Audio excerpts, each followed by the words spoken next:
நம்ம பழைய கஸ்டமர் கேட்டதுக்கு இணங்க சார்ஜர் பின்னை மாற்ற போகிறோம். இங்கே ஒரு கட்டாயி உள்ளே இருக்குது, அது இருக்கா இல்லையான்னு பார்த்துருவோம்.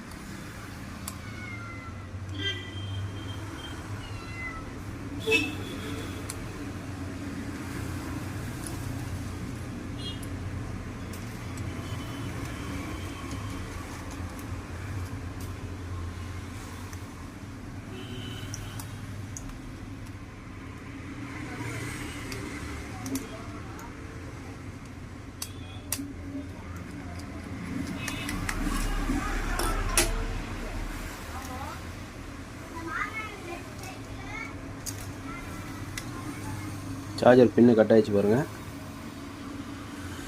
இதுவும் ரெடி பண்ணுவோம். பேட்ரி லைட்டு கஸ்டமர் கேட்ட மாதிரியே பின்னை புதுசாக போட்டு ரெடி பண்ணியாச்சு.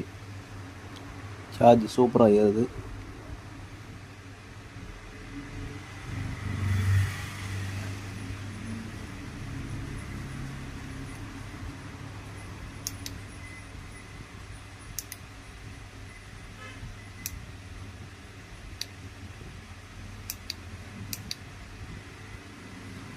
உங்களுக்கும் இதே மாதிரி ரெடி பண்ணணும் அப்படின்னா என்னை கான்டாக்ட் பண்ணுங்கள்.